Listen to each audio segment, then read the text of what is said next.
बच्चों देखो, ज्ञान बढ़ाओ, पढ़ते जाओ, बढ़ते जाओ।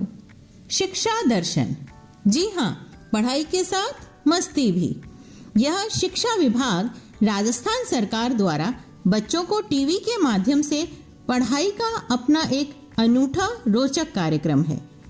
डीडी राजस्थान के अलावा अन्य 13 नेटवर्क चैनल पर एक साथ प्रसारित किया जा रहा है, जिसका नाम है शिक्षा दर्शन। इसके अंतर्गत आप कक्षा 1 से 12 तक वीडियो के माध्यम से अध्ययन कर सकते हैं। इस कार्यक्रम से आपको घर बैठे 5 दिन सभी विषयों की विषय वस्तु अत्यंत रोचक तरीके से समझाई जाएगी तथा शनिवार को विभिन्न क्षेत्रों की जानकारी आपको दी जाएगी। यह 3.25 घंटे चलने वाला कार्यक्रम है। राजस्थान राज्य शैक्षिक अनुसंधान एवं प्रशिक्षण परिषद उदयपुर के तत्वावधान में तैयार किया गया है। यह कार्यक्रम इस प्रकार रहेगा: कक्षा 9 से 10 दोपहर 12:30 से 1:30 बजे तक, कक्षा 11 से 12 1:30 बजे से 2:30 बजे तक व कक्षा 1 से 8 तक का कार्यक्रम 3 बजे से 4:15 तक रहेगा। नमस्कार बच्चों, राजस्थान सरकार के शिक्षा दर्शन कार्यक्रम में आप सभी का स्वागत है। बच्चों, आपके चेहरे देखकर इतनी खुशी हो रही है कि बस पूछो ही मत। ऐसा लग रहा है कि दुनिया जहान की खुशी आपको मिल गई है। घर पर भी बैठे हैं और साथ में पढ़ाई भी हो रही है। तो बच्चों, चलिए देखते हैं कि इस कार्यक्रम में आज हम वीडियो के माध्यम से कक्षा 6 से 8 में क्या पढ़ेंगे। बच्चों, आज हम कक्षा 6 से 8 के लिए विज्ञान विषय लेकर के आए हैं और कक्षा 6 में हम सजीव, विशेषताएं एवं आवास की जानकारी लेंगे कि सजीव जीवों की क्या क्या विशेषताएं होती हैं और उनका आवास क्या होता है, वो किस तरह के आवास में रहते हैं। और कक्षा 7 में आज हम पढ़ेंगे अम्ल, क्षारक और लवण। साथ ही हम भौतिक परिवर्तन की जानकारी भी लेंगे। बच्चों, कक्षा 8 में पौधे एवं जंतुओं का संरक्षण पाठ पढ़ेंगे। इसमें हम जानेंगे कि पौधों और जंतुओं का संरक्षण किस प्रकार से किया जा सकता है और उनको हम सुरक्षित भी कर सकते हैं इस तरह से। तो बच्चों, पाठ को पढ़ने और समझने के बाद आपकी कक्षा में टेस्ट भी होते होंगे। तो उन टेस्ट के लिए आपको बहुत अच्छे से तैयारी करनी होगी। इसीलिए आप कॉपी और पेन लेकर के बैठ जाएं और मुख्य मुख्य बातों को लिखते जाएं। जिससे क्या होगा, जब आपके कक्षा में परीक्षा होगी तो आपको पूछे गए प्रश्नों के उत्तर आसानी से याद हो जाएंगे और मिल भी जाएंगे। तो चलिए, आइए शुरू करते हैं आज का पाठ।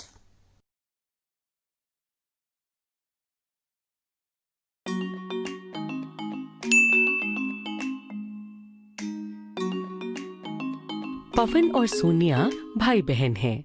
पवन सोनिया से उम्र में 1 ही साल छोटा है, मगर काफी चंचल और जिज्ञासु स्वभाव का है। उनको और उनके पिताजी को घूमने फिरने का बहुत शौक है। हर बार गर्मी की छुट्टियों में पूरा परिवार किसी नई जगह घूमने जाया करता है। एक दिन दोनों घर के पास वाली छोटी नहर में नहा रहे थे। पिताजी की उस दिन छुट्टी थी, वे भी उनके साथ ही थे। पवन, चलो देखते हैं कौन पानी में ज्यादा देर तक सांस रोक सकता है। ठीक है सोनिया। दोनों पानी में डुबकी लगाते हैं। पवन कुछ ही देर सांस रोक पाता है, सोनिया अधिक समय तक सांस रोक लेती है। तुम हार गए। देखा, मैंने कितनी देर तक सांस रोक के रखी थी। तो तुम भी कोई बहुत ज्यादा देर तक थोड़ी ना रोक पाई हो। हाँ, अब हम कोई डॉल्फिन तो है नहीं जो कि लंबे समय तक पानी के नीचे सांस रोक पाए। सोनिया, जरा सोचो, पानी में रहने वाली मछलियों और अन्य जलीय जीवों की बनावट हमसे कितनी अलग होती है। सही कहा। मछलियों का शरीर धारा रेखीय होता है जो इनको पानी में चलने में सहायता करता है। जलीय जीवों की पूंछ और मछलियों की शल्क भी गति करने में सहायक होते हैं। बच्चों, क्या तुम्हें पता है कि डॉल्फिन कैसे सांस लेती है और यह मछलियों के सांस लेने से किस प्रकार अलग होता है? डॉल्फिन्स अपने सर पर बने छिद्र से समुद्र की सतह पर आकर सांस लेती हैं। वो पानी को बाहर फेंकती हैं और साफ हवा अंदर भर लेती हैं। हाँ, और मछलियाँ तो अपनी गिलों से सांस लेती हैं। मछुआरे जैसी ही मछलियों को पकड़कर जाल से बाहर निकालते हैं, वो छटपटाने लगती हैं और अगर उन्हें पानी में वापस नहीं डालें तो कुछ ही समय में मर भी जाती हैं। सही कहा। क्या तुम्हें याद है जब हम गोवा घूमने गए थे तब हमने वहाँ के मछली घर में कितनी अलग अलग तरह की मछलियाँ देखी थीं? हाँ, कुछ याद तो है। वैसे घूमने से याद आया, मुझे राजस्थान में ऊंट की सवारी करके बड़ा मजा आया था। बच्चों, ऊंट की सवारी की तो मैंने बेहद सुंदर तस्वीरें भी ली थी। हाँ पिताजी, मेरा मन कर रहा है वो तस्वीरें देखने का। क्यों ना घर चलकर हम अपनी एल्बम देखें? हाँ, मुझे भी देखनी है। बच्चे फैमिली एल्बम देखने के लिए उत्साहपूर्वक घर की ओर चल पड़ते हैं। घर पहुंचकर वे एल्बम निकालते हैं, खोलते हैं और तस्वीरें देखने लगते हैं। ये देखो, हमारी ऊंट वाली तस्वीर। ऊंट वाले अंकल ने हमें बताया था कि ऊंट को रेगिस्तान का जहाज भी कहते हैं क्योंकि वह गर्म रेतीले रेगिस्तान में घंटों तक यात्रा कर सकता है। हाँ, उन्होंने ये भी बताया था कि उसके कुबर में वसा होती है जिससे वह लंबे समय तक भोजन के बगैर रह सकता है। ऊंट को पसीना भी नहीं आता और वह मूत्र उत्सर्जन भी कम करता है। कमाल की बात यह है कि जब उसे पानी मिलता है तो वह एक ही बार में 100 लीटर से भी अधिक पानी पी सकता है। इसलिए वह इतनी गर्मी में भी कई दिन तक बिना पानी के रह पाता है। पवन, क्या तुम जानते हो, ऊंट केवल राजस्थान में ही नहीं, लद्दाख जैसे ठंडे मरुस्थल में भी पाए जाते हैं। और मजे की बात यह है कि पहाड़ों वाली ऊंट प्रजाति के 2 कुबड़ होते हैं। अच्छा, जब हम लद्दाख गए थे तब वहाँ के ऊंट नहीं देख पाए थे। लेकिन ये देखो, हमने याक के साथ कितना अच्छा समय बिताया था। बिल्कुल, याक की सवारी कितनी मजेदार थी। सिर्फ सवारी क्यों, याक का दूध भी तो कितना स्वादिष्ट था ना। दीदी, क्या याक के बाल उसे पर्वतों की घनी ठंड के अनुकूल बनाता है? हाँ, मैंने किताब में पढ़ा है कि सभी जीव अपने आसपास के वातावरण के अनुकूल ढल जाते हैं। अगर मुझे सही याद है तो इसे अनुकूलन कहते हैं। तुमने ठीक कहा। मुझे तो सबसे ज्यादा अचंभा पर्वतीय बकरियों को देखकर हुआ था।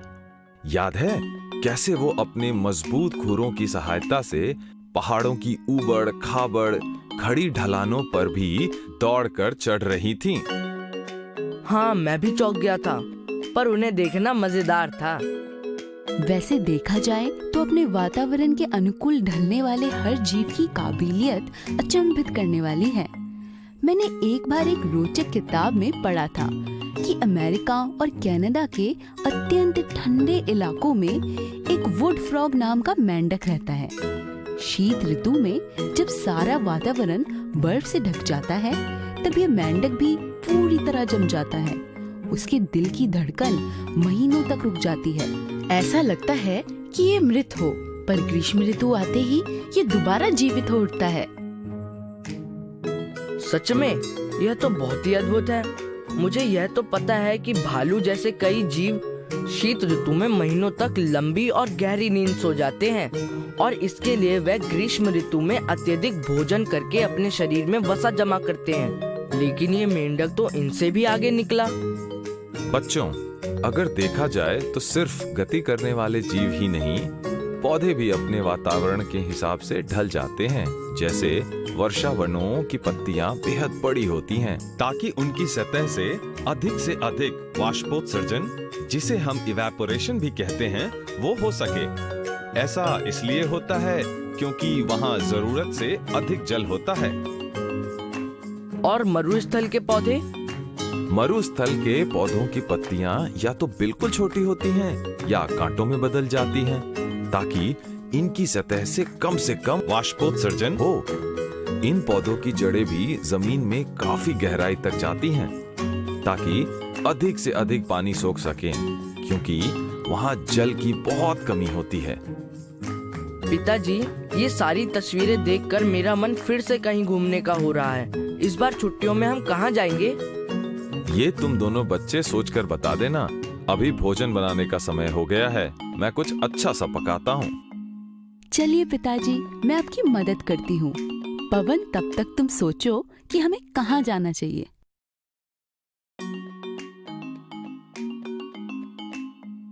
सोनिया और पवन, जो सोनिया का छोटा भाई है, कल शाम जीवों और उनके अनुकूलन की क्षमता पर चर्चा कर रहे थे।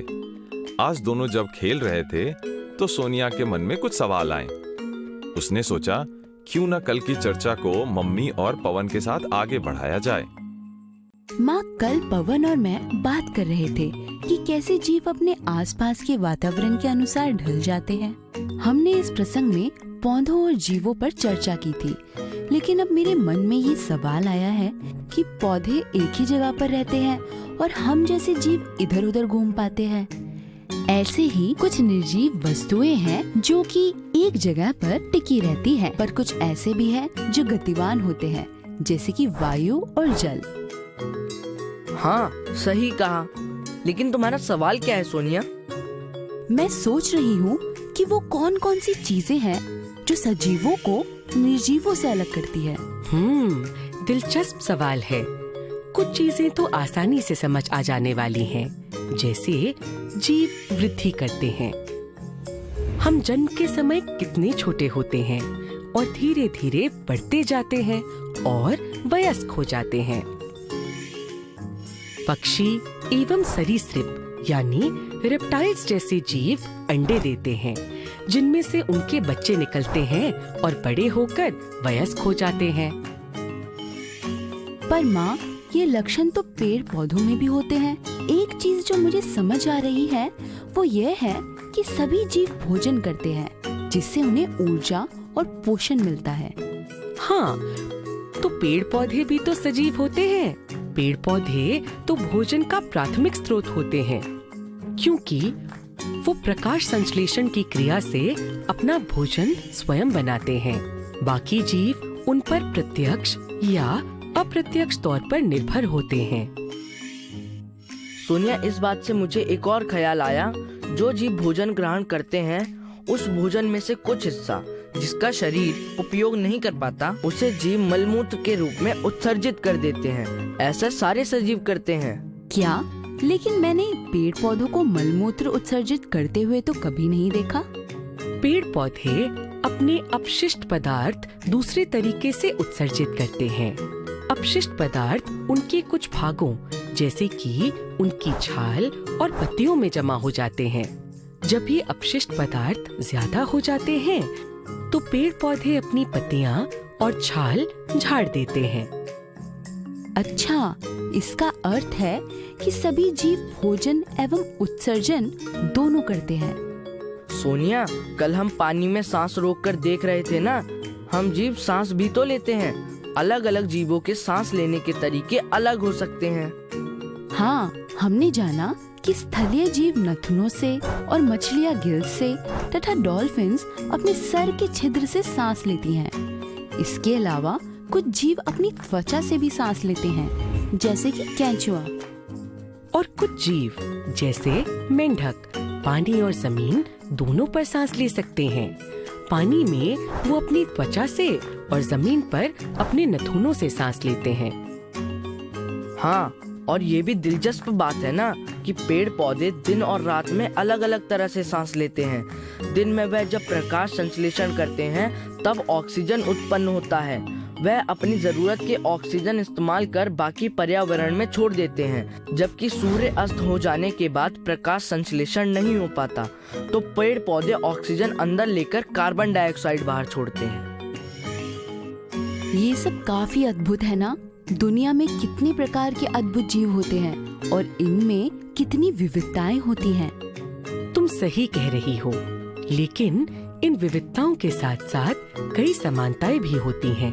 जैसे जीव अपने वातावरण के अनुकूल ढल सकते हैं, वे भोजन एवं उत्सर्जन करते हैं, श्वसन करते हैं। कुछ जीव अपनी इच्छा अनुसार चल फिर भी सकते हैं। एक और महत्वपूर्ण कार्य है जो सभी जीव करते हैं। वो क्या? वो है प्रजनन। इसी से तो उनकी प्रजाति आगे बढ़ती है। कुछ जीव अंडे देते हैं और कुछ बच्चों को जन्म देते हैं। हाँ, पेड़ पौधे भी बीजों के द्वारा प्रजनन करते हैं। वैसे कई सारे पौधों की जड़ों और तनों में भी प्रजनन की क्षमता होती है, बस पेड़ पौधे गतिमान नहीं हो पाते हैं।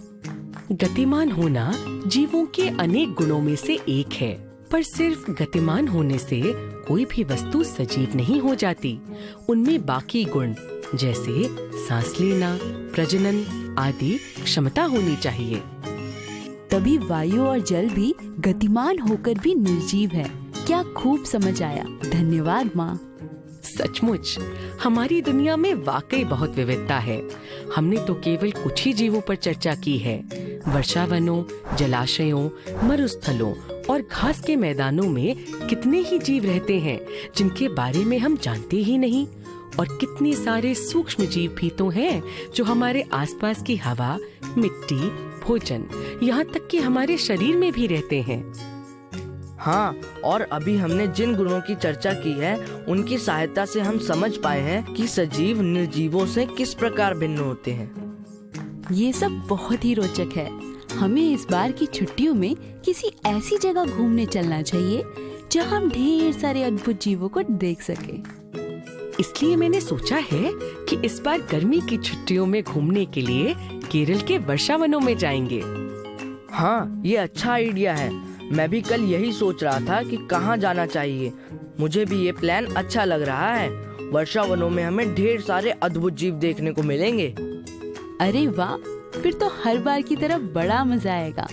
हम सब पक्का केरल घूमने जाएंगे।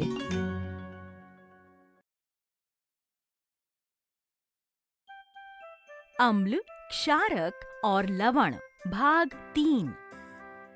नमस्ते बच्चों, हमने पिछले वीडियो में देखा कि अम्ल और क्षारक को कैसे पहचान सकते हैं, क्योंकि आमतौर पर अम्ल और क्षारक का कोई रंग नहीं होता। उन्हें हम सूचकों द्वारा पहचान सकते हैं। जब अम्ल और क्षारक दोनों मिलते हैं तो क्या होता है? क्या हम राजू के पास फिर चलें? शायद उसके पास, उसके दोस्तों के पास या मास्टर जी के पास इसका उत्तर होगा। तो देर किस बात की, चलिए राजू के पास फिर चलते हैं। वह अपने दोस्तों के साथ पाठशाला में खेल रहा है। इस वीडियो का उद्देश्य उदासीनीकरण अभिक्रिया के बारे में जानना है। फुटबॉल खेलने का मजा ही कुछ और है। हाँ हाँ, चलो गेंद पास करो। आ, आ, आ, आ। दिखाओ क्या हुआ? अरे, लगता है कि तुम्हें मधुमक्खी ने काटा है। चलो मास्टर जी के पास।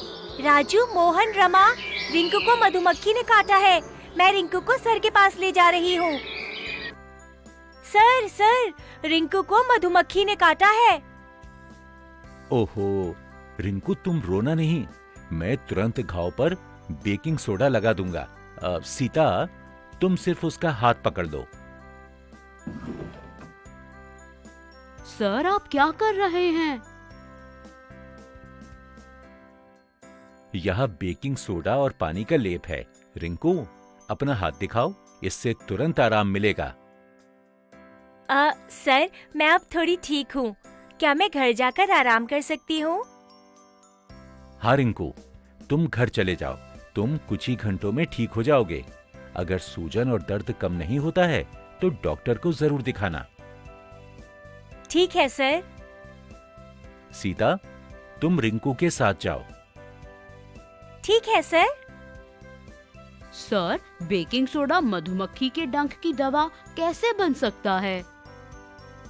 जब वो मधुमक्खी हमें काटती है, वह हमारे शरीर में एक अम्ल को छोड़ती है। हमें दर्द इसी कारण होता है। सर, लेकिन अम्ल और बेकिंग सोडा तो क्षारक है। ओहो राजू, सब भूल जाते हो। जब अम्ल और क्षारक का मिश्रण होता है तब नमक और पानी बनता है। परसों ही तो सर ने कहा था। मोहन ने सही कहा। जब अम्ल और क्षारक को मिलाया जाता है, दोनों एक दूसरे के प्रभाव को कम करते हैं। इस मिश्रण की वजह से नमक और पानी बनता है। इसे उदासीनीकरण अभिक्रिया कहते हैं। यहाँ बेकिंग सोडा ने मधुमक्खी के डंक के प्रभाव को कम किया। हाँ, याद आया। अच्छा बच्चों, सोचो कि तुम्हारे आसपास ऐसी कौन सी चीजें हैं जिनको तुम ऐसे घावों पर लगा सकते हो? क्या हम टूथपेस्ट को लगा सकते हैं सर? यह भी तो क्षारक है। हाँ, जब कीट काटते हैं, ये क्षारक दर्द को कम करने में मदद करते हैं। ऐसा लगता है कि उदासीनीकरण से बहुत सारे लाभ हैं। हाँ। सर, उस दिन सीता भी कह रही थी कि कैसे उनके पिताजी को त्योहार के दिन एसिडिटी हुई थी, फिर डॉक्टर ने कुछ दवाई दी थी। हाँ, और फिर डॉक्टरों ने उन्हें एक एंटासिड दिया था। यह दवाई भी क्षारक ही है। इसे मिल्क ऑफ मैग्नीसिया या एंटासिड भी कहते हैं। इससे उन्हें कुछ ही घंटों में राहत मिल गई थी। अच्छा, तो यह भी उदासीनीकरण ही है। सर, और कहाँ पर उदासीनीकरण उपयोग में आता है? कभी कभी मिट्टी में हाइड्रोजन आयनों की वृद्धि के कारण मिट्टी की अम्लता बढ़ जाती है। यह तब होता है जब बहुत उर्वरकों का उपयोग किया जाता है। ओह, तो क्या यह फसल उत्पादन को प्रभावित करेगा? हाँ। सर, फिर इसका क्या उपाय है? मिट्टी को ना तो बहुत अम्लीय या बहुत क्षारकीय होना चाहिए, और जब मिट्टी अम्लीय होती है तो उसे कम करने के लिए चूने का उपयोग किया जाता है। सर, मैंने पादपों के अध्याय में पढ़ा था कि खाद भी मिट्टी के लिए उपयोगी है। यह कब इस्तेमाल होती है? हाँ बच्चों, जब मिट्टी क्षारकीय हो जाती है तो खाद का उपयोग करते हैं। जब खाद डाली जाती है तो उसमें रहने वाले जीव मिट्टी को अम्लीय बनाते हैं। इससे मिट्टी फसलों के लिए उपजाऊ बन जाती है। सर, यह तो हमने अपशिष्ट जल के पाठ में भी पढ़ा था। हाँ, हमने पढ़ा था कि कारखानों के अपशिष्ट पदार्थ में अम्लीय पदार्थ मिले हुए होते हैं। शाबाश! यह जब सीधे जलाशयों में बहने दिए जाते हैं तो पानी के जीव जंतुओं को अम्ल नष्ट कर सकता है। काफी जीव मर भी जाते हैं और पानी प्रदूषित हो जाता है। फिर क्या पानी में क्षारक मिलाया जाता है? हाँ, इसीलिए कारखानों का अपशिष्ट जलाशयों में मिलाने से पहले क्षारकीय पदार्थ मिलाकर उसे उदासीन किया जाता है। आमतौर पर ढला हुआ चूना मिलाया जाता है। धन्यवाद सर, हमें उदासीनीकरण के बारे में जानकारी देने के लिए। धन्यवाद बच्चों। बच्चों, अम्ल और क्षारक हमारे दैनिक जीवन में बहुत मुख्य भूमिका निभाते हैं। इन दोनों का मिश्रण उदासीनीकरण अभिक्रिया को जन्म देता है। आपने इस वीडियो में उदासीनीकरण और उसके उपयोगों के बारे में अध्ययन किया है। हम फिर मिलेंगे।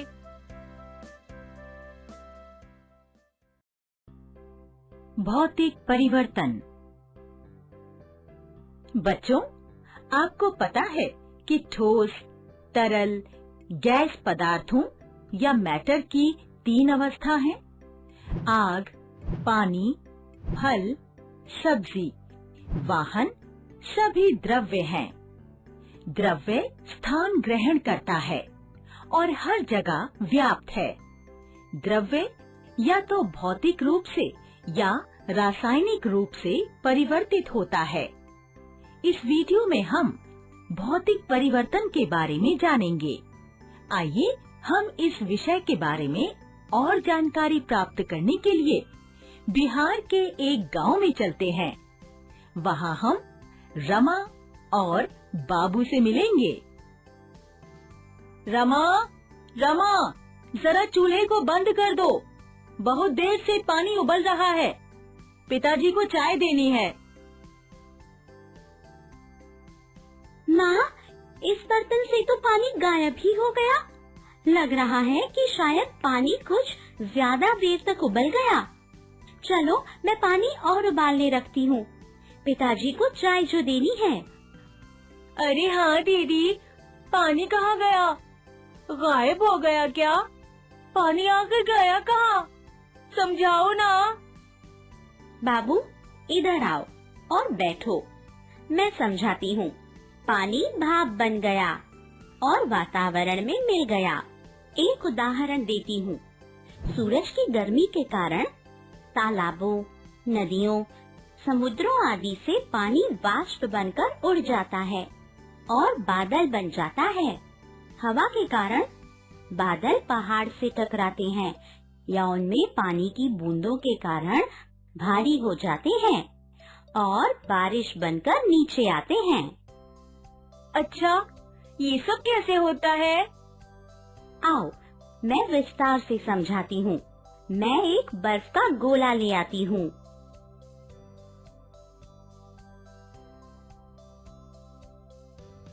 बच्चों, एक प्रयोग करते हैं। आप एक चॉक का टुकड़ा लें और इसे पाउडर बना लें। फिर पूरे पाउडर को इकट्ठा करें, थोड़ा पानी डालें और इसे चॉक के आकार में बेलकर सूखने दें। क्या आप पूरे चॉक के टुकड़े को वापस पा सकते हैं? दीदी, इस बर्फ के गोले से क्या करोगी? ये तो पिघल रहा है। ये तो अभी पानी बन जाएगा। हाँ, तुमने सही कहा। यह बर्फ पिघलकर पानी बन जाएगी। इसे भौतिक परिवर्तन कहते हैं। यदि तुम इसी पानी को फिर से जमाते हो तो यह बर्फ बन जाएगा। क्या इसका मतलब है कि ये परिवर्तन उल्टा हो सकता है? हाँ, तुम सही कह रहे हो। भौतिक परिवर्तन परिवर्ती है। जब कुछ समय पहले पानी पूरा उबल गया था, वह भाप बन गया। अगर हम उस बर्तन पर ढक्कन रख दें, पानी की बूंदें उस पर जम जाएंगी और वह भाप फिर से पानी बन जाएगा। ये दिलचस्प है। क्या ऐसे कुछ और भौतिक परिवर्तन हमारे दैनिक जीवन में देखने को मिलते हैं? हाँ हाँ, पता है, भौतिक परिवर्तन में कोई नया पदार्थ नहीं बनता है। बर्फ पिघलने पर पानी बनता है और पानी ठंडा होने पर बर्फ बन जाता है।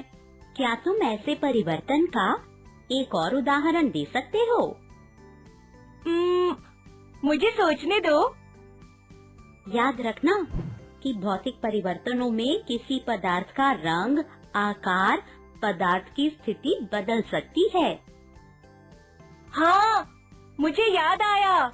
जब हम आटे को गूंथते हैं और इसका गोला बनाते हैं, वह एक भौतिक परिवर्तन है। उस आटे के गोले से रोटी बेलते हैं, वो भी भौतिक परिवर्तन हुआ। सही कहा। बगैर सेकी हुई रोटी एक भौतिक परिवर्तन का उदाहरण है। अगर हमें रोटी की आवश्यकता नहीं है, तो हम बगैर सेकी हुई रोटी को फिर से आटा बना सकते हैं। थोड़ी सी पिसी हुई चीनी को पानी में घोलने से क्या होता है?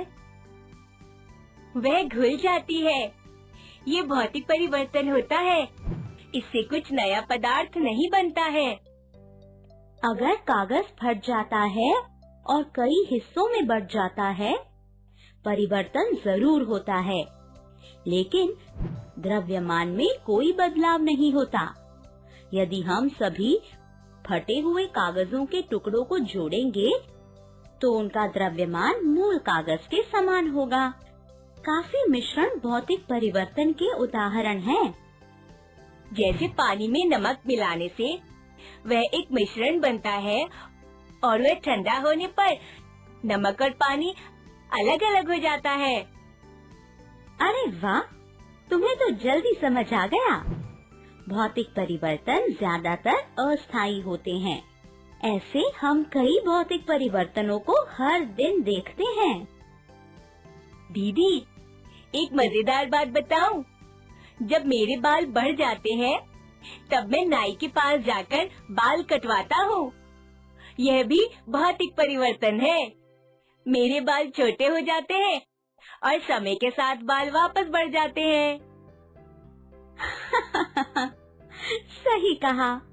चलो अब खेलने चलते हैं। बच्चों, आज हमने भौतिक परिवर्तन के बारे में ज्ञान प्राप्त किया। लकड़ी काटना, लाल और हरे रंग के पत्थर मिलाना, बर्फ का निर्माण, एक सेब काटना, पानी और रेत मिलाना, नमक और चीनी मिलाना इत्यादि भौतिक परिवर्तन के कई उदाहरण हैं। हम अगले वीडियो में रासायनिक परिवर्तन के बारे में जानेंगे। फिर मिलेंगे।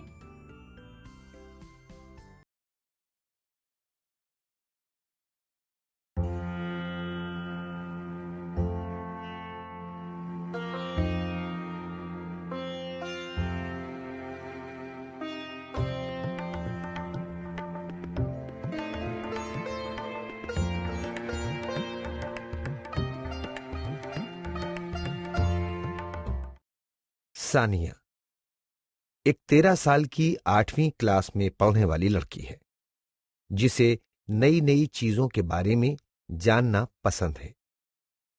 कबीर, सानिया का बड़ा भाई, जिसकी उम्र 14 साल है, वो 9वीं क्लास में पढ़ता है और सानिया को नई नई चीजें समझने में मदद करता है।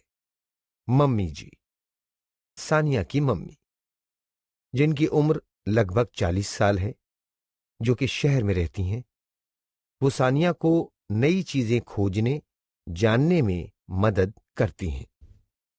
चाचा जी एक किसान हैं, उम्र 40 वर्ष। चाचा जी लगभग सभी चीजों की समझ बनाने में सानिया की मदद कर रहे हैं। दोस्तों, कैसे हो आप? आज हम सब, मम्मी, मैं, चाचा जी, भैया, मेरी मौसी के घर आए हुए हैं, झारखंड में। देखो यहाँ सब कितना हरा भरा है। मम्मी, देखो यहाँ कितना अच्छा लग रहा है। यहाँ कितने सारे पेड़ हैं। हमारे घर के पास तो बहुत ही कम पेड़ पौधे नजर आते हैं। मैं यहां पहले बहुत बार आया हूं, कई दिनों तक रहा हूं। तब तो यहां बहुत हरियाली हुआ करती थी। अब तो काफी पेड़ पौधों को काटकर दुकान और मकान बना दिए हैं। हाँ, पहले हमारे घर के पास भी बहुत से पेड़ हुआ करते थे। धीरे धीरे वो सब गायब हो गए हैं। पहले वहाँ कितनी सारी चिड़िया दिखती थी, लेकिन अब शायद ही कुछ पक्षी दिखते हैं, है ना?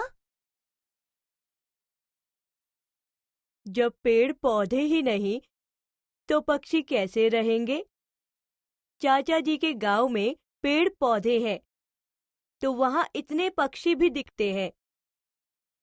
मुझे डर है, अगर यहाँ भी इसी तरह पेड़ों को काटते रहे तो कहीं यहाँ के जंगल पूरी तरह बर्बाद न हो जाएं। वैसे ये तो बहुत गलत बात है ना दोस्तों?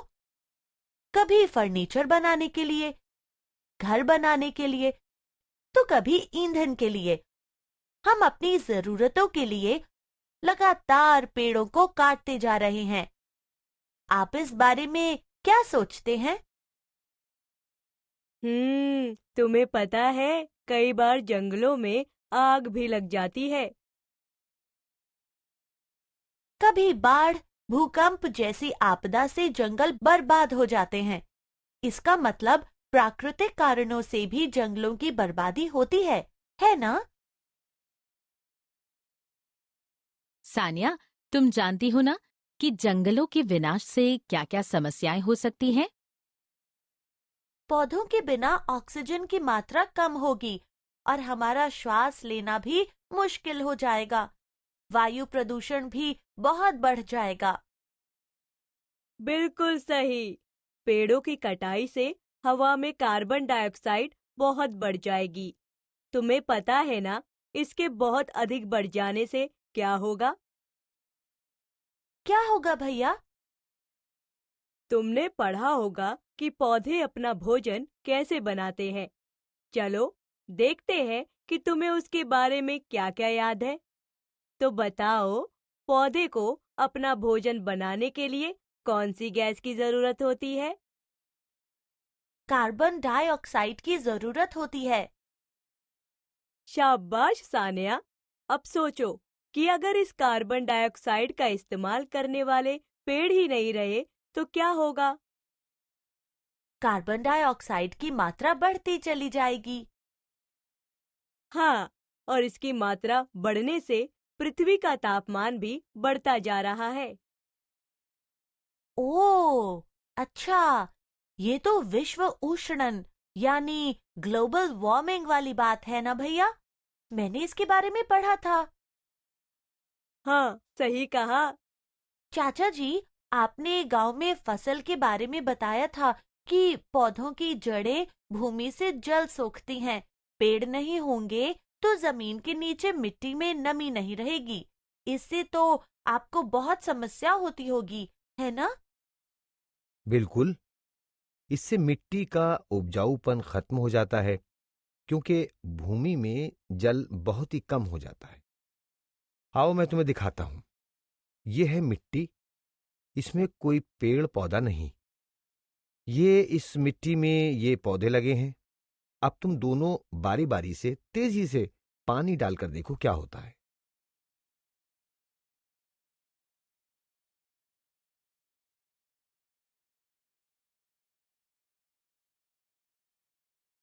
ये पानी तो मिट्टी को भगा ले गया और पौधे वाली मिट्टी पानी के साथ नहीं बह पाई।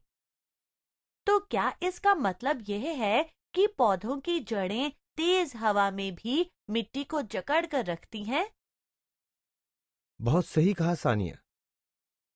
तो इसका मतलब अगर हम ज्यादा पेड़ लगाएं तो मिट्टी में नमी बनी रहेगी और इससे मिट्टी का हवा और पानी से कटाव भी कम होगा, यही ना?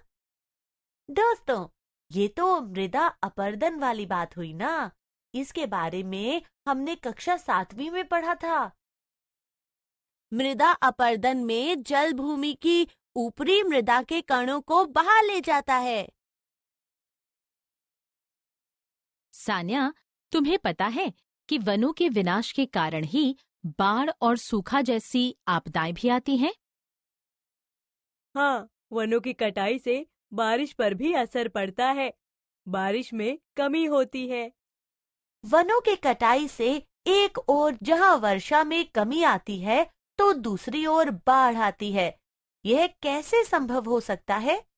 दोस्तों, क्या इसका संबंध भी मिट्टी का जल सोखने की शक्ति से हो सकता है? आप इस बारे में क्या सोचते हैं? क्या सोच रही हो सानिया? मैं सोच रही हूँ कि जंगलों का विनाश इतनी बड़ी समस्या है, तो हमें इसके कुछ हल ढूंढने चाहिए। तो क्या सोचा तुमने? हम घरों में लकड़ी से बनी चीजों का उपयोग कम कर सकते हैं। क्यों दोस्तों, आपको क्या लगता है? क्या हम लकड़ी की बजाय किसी और चीज से बने दरवाजों या फर्नीचर का इस्तेमाल कर सकते हैं? जैसे कृत्रिम प्लास्टिक, लोहे का दरवाजा और लोहे की खिड़की और एल्युमिनियम का दरवाजा, प्लास्टिक की कुर्सी और सीमेंट की बेंच।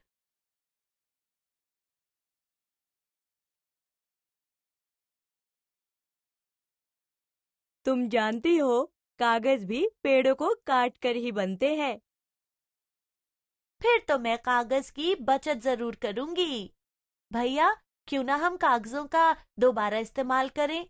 कागज की लुगदी से अलग अलग चीजें बनाई जा सकती हैं।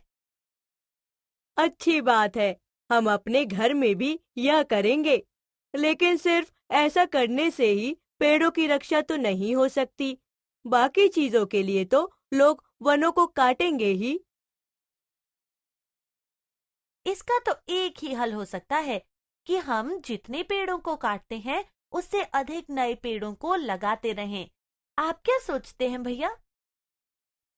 तुम्हारी बात बिल्कुल सही है। हम इन बातों का ध्यान रख सकते हैं। हमें भी अपने घरों के पास पेड़ लगाना चाहिए। यदि ईंधन के लिए पेड़ की लकड़ी का इस्तेमाल करना है तो डाल कटाई इस तरह से हो कि पेड़ पूरी तरह से नष्ट ना हो। स्थानीय रूप से वैकल्पिक ईंधन के विषय में जानकारी इकट्ठा करके लोगों में जागरूकता फैलाना। सड़कों के किनारे पेड़ों की जड़ों की सुरक्षा के लिए तत्पर रहना। पेड़ के तने के आसपास सीमेंट का उपयोग करके पक्का करने से होने वाली हानि के बारे में जागरूकता फैलाना। स्कूल के आसपास के पेड़ों के स्वास्थ्य पर ध्यान देना। सारांश। आज हमने जाना वनों के विनाश और इसके कारणों के बारे में। इंसान की जरूरतों की चीजों के लिए प्राकृतिक आपदाओं के कारण वनों के विनाश के खतरनाक प्रभाव जैसे प्रदूषण बढ़ना, मिट्टी का उपजाऊपन कम होना, तापमान, गर्मी बढ़ना, बाढ़, सूखा के बारे में। वनों की सुरक्षा के उपाय जैसे कागज, लकड़ी का दोबारा प्रयोग करना, दोबारा नए वृक्ष लगाना।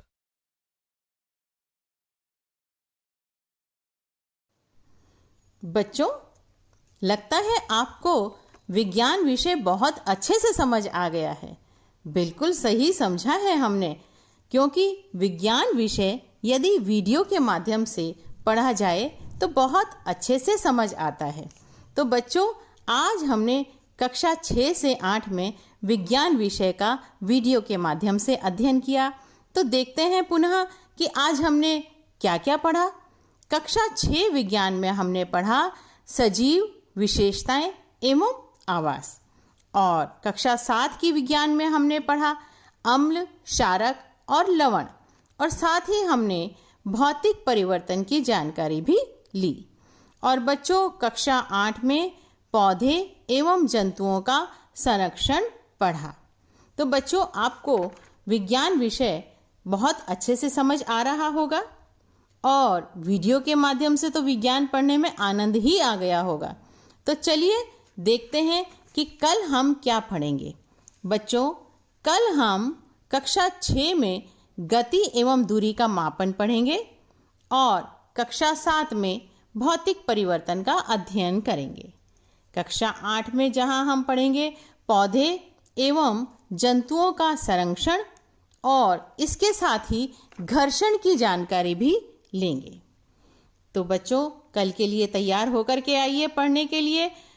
पर उससे पहले एक जरूरी सूचना सुनिए। बच्चों, ये जो आज का कार्यक्रम आपने देखा है, यह रोज देखते हैं। यदि आप इसको पुनः देखना चाहते हैं तो आप YouTube पर इसको देख सकते हैं। YouTube पर जाकर आप शिक्षा दर्शन DD राजस्थान सर्च करके इस कार्यक्रम को पुनः देख सकते हैं। तो बहुत अच्छी बात है ना यह कि आप एक बार यहाँ पर पढ़ चुके और दूसरी बार आप YouTube पर जाकर के भी पढ़ सकते हैं। तो चलिए मिलते हैं कल इसी समय। धन्यवाद। बच्चों, आपको यह कार्यक्रम कैसा लगा? अपना सुझाव अवश्य दें। इस कार्यक्रम से संबंधित आपके मन में यदि कुछ सुझाव आता है या किसी भी तरह की शंका आपके मन में है तो आप हमें ईमेल एड्रेस पर भेज सकते हैं। हमारा ईमेल एड्रेस है शिक्षादर्शन rajasthan@gmail.com। धन्यवाद।